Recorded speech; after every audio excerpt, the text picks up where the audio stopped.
It's crazy how I can love and hate you at the same moment. I call it torture. Premieres September 23rd at 9.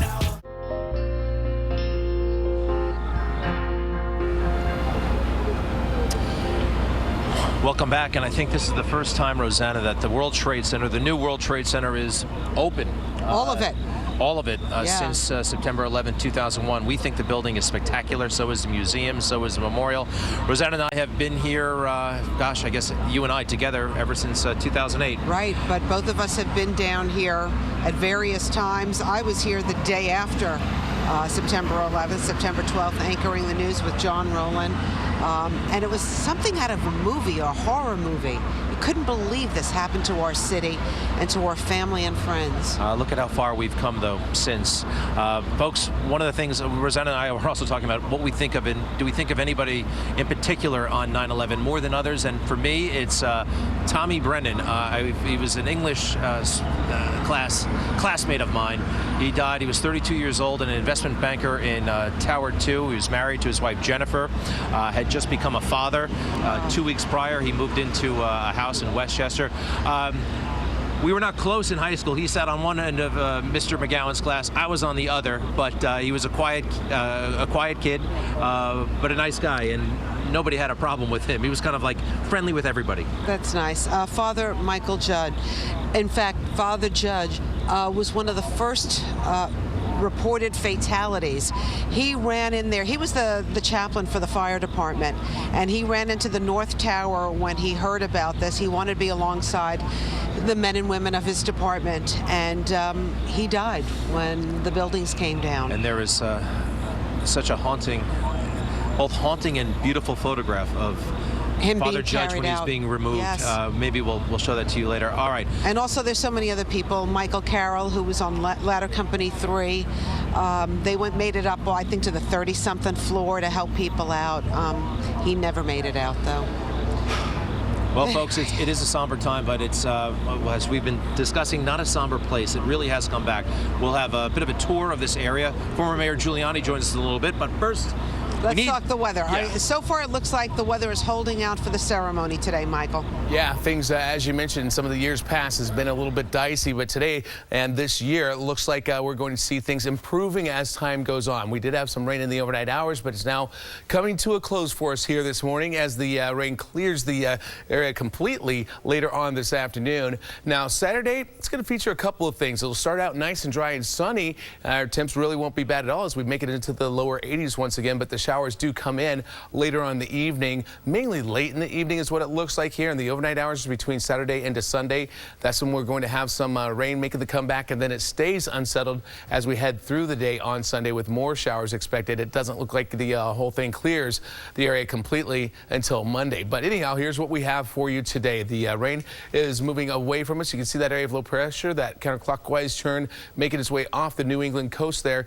This came right through the Cape, and now we are on the backside of this. We got the northeast wind going, and that brings down some of the cooler air. It's still a little gray outside as far as the clouds are concerned, but there will be breaks in the cloud cover later this morning, and then more sunshine for you later on this afternoon. There is the front that's continuing to make its progress up to the north and east and out to sea, but there's another one on its heels. Now, this one does not look like it has nearly as much moisture with it, so I don't think we're going to see the heavier rain like we saw from the one that came through yesterday, but still some showers are expected and storms. High temp going up to 81 today. Morning showers are just about done. Tomorrow starts off dry but ends up on the wetter side with showers coming through in the overnight hours between Saturday into Sunday, and then Monday and Tuesday nice and sunny for you. All right, let's get you back over to Inez Rosales and the latest on what it's like to get around town. Good morning, Inez. Good morning, Mike. Well, right now a couple of problems in Queens. The BQE, there's a stall by Meeker Morgan Avenue westbound blocking a lane. Just cleared away an accident on the Van Wyck southbound by Queens Boulevard, but traffic slower than normal there on the Van Wyck and the Grand Central Parkway because of that accident. As far as Putnam goes, 684, expect delays southbound approaching exit 6 because of a crash. 84, you do have delays here as you travel westbound, exiting delays towards 684. There's just a slow ride, and the Taconic's doing fine. Let's go to our cameras, take a look at the LA over by exit 55. Dark and murky. There was an accident here westbound, just quickly cleared away, so you're fine on the Long Island Expressway this morning, both Nassau and Suffolk County, just dealing with normal delays. Let's talk about the trains because some problems this morning. The G trains, there was a small derailment last night, so right now they're trying to fix things. You have no service in either direction between Fulton Street and Church Avenue. F trains, you want to use that. Limited service both directions between Bedford, Nordstrom and Court Street, and then shuttle service being provided between Bedford, Nordstrom and Hoyt-Schermerhorn. As far as the E trains, there's some switching maintenance going on. So northbound express only between Canal and 42nd Street. Switching problems because of a fallen tree with Long Island Railroad Oyster Bay branch, about a 45 to 60-minute delay. Earlier problems with New Jersey Transit have been resolved. They resumed normal service. It was the North Jersey coastline. Street cleaning rules are back in effect. Let's go back to Greg and Rosanna. Inez, thank you very much. You know, I remember, Rosanna, you were a little bit reluctant. We both were, really, to go to the museum after it opened. I think we were just afraid to kind of like rustle up all those emotions again. And we knew we were going to see artifacts that were really going to bring back very strong memories. We were kind of bracing ourselves, but I'm glad we did. And I quite frankly think it is almost incumbent upon everyone. It's almost a duty, really, to take a look at what happened on that day, particularly for those, hey, we have teenagers now, probably too young to remember. And unfortunately, some of the people who died that day had children born after they died. And I have to say, there were beautiful tributes to the people that we lost. So the museum is spectacular, and one of the people who helped make it happen is Joe Daniels. He is the president and CEO of the 9/11 Museum and Memorial, a friend of Good Day New York. Welcome back, sir. Thank you guys for having me. I do know that some people they still don't know the logistics, what actually is involved in getting to the museum. Tell us, how do you do it? It's easy. Just come to the site, go up to the box office, get a ticket, or you can go on to 911memorial.org. There's plenty of times to see it, and as you said, every New Yorker, every American should see it. What kind of reaction have you gotten from people who visited? You know, the biggest reaction we've got is that when they go through the museum, they fundamentally understand that the people who died that day, 14 years ago today, were just like them. They simply got up in the morning and they went to work. Now, as far as going to the museum, initially there was even like a lottery system or a kind of a schedule of when you could go to the memorial. That is no longer in effect, right? It's a beautiful thing that the memorial is now open on all four sides, all the four surrounding streets. It's a completely open public plaza, and it's a place where you can go and reflect and think about what happened. You can go and reflect, and also, you know, you can walk through it on your way to Equinox Gym. I mean, it's basically for pedestrian traffic as well. Absolutely, and that's how it's meant to be. It's a public space that helps stitch back what was torn away from Lower Manhattan. There was some resistance from family members at some point about what was going to be in there. What sort of reaction have you gotten from family members since they have seen? The bottom line is now that it is overwhelmingly positive, and when they see these visitors from around the world come pay their respects to their loved ones, like in 2 weeks from today, Pope Francis taking time to come to the museum, that means a lot to the families themselves. Now, human remains, forgive me, but human remains that have not yet been identified are stored actually at your facility. We built a private space for the New York City Medical Examiner where the unidentified remains repose. It's private, it's only available for family members. When Pope Francis is here, he'll actually approach the wall behind which those remains are to pay those extra respects. So it's a solemn duty that we committed to family members to bring the remains back to bedrock, and that's what we've done. Joe, who's going to be allowed inside the museum when the Holy Father visits? Inside the museum, it'll be a mix of 9/11 stakeholders and religious figures. It'll be a multi-religious service, so every major religion will be represented and will also be on stage with the Pope. So that's a message of peace from ground zero. By the way, on a regular day, tomorrow, what are the hours of the museum? So the museum is open from 9 to 7. We'll do about 12,000 people in a given busy day, of which tomorrow will be. And again, they're coming from every state, 175 different countries. It's important. And admission is? It's $24 a full adult admission, but there's 9/11 families are free, first responders, active military are free, lots of discounts for students. So I will tell you that anyone who pays the price, the admission price, after they go through, they feel like they've had a really quality experience, money well spent. Joe, is there a special part of the museum that you find most dear to your heart?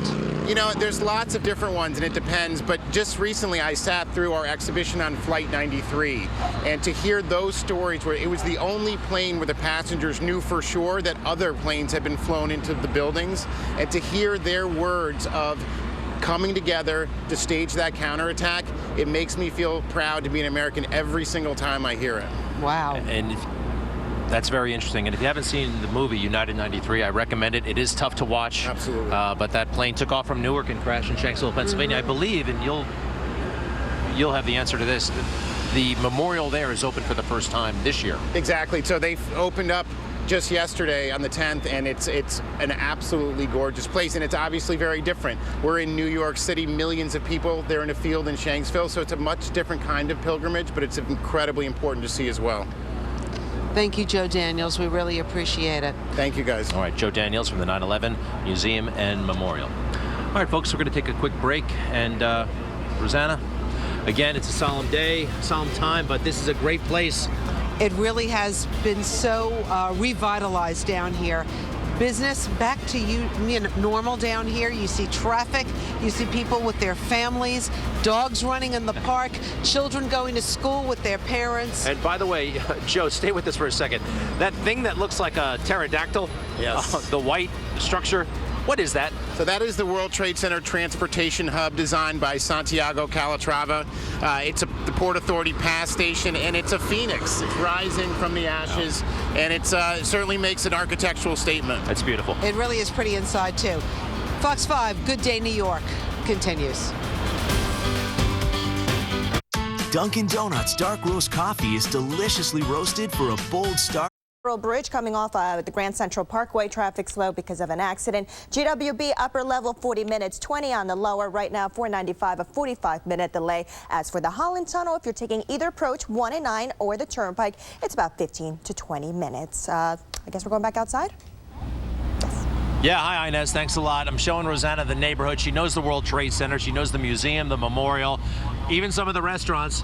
Yes. One of the coolest features, Rosanna, this dog park. You have been going crazy this morning. Look at how cute these dogs are in the park. Unfortunately, right now there aren't that many dogs, but look, I'm not a dog owner. Look at this one. Yeah. So sweet. I'm a dog lover, and I sometimes come to this dog park just to watch the dogs. I'll let you borrow Lulu and take her down here so she can run around. She would like that. In the meantime, let's talk about some of the headlines happening in New York City.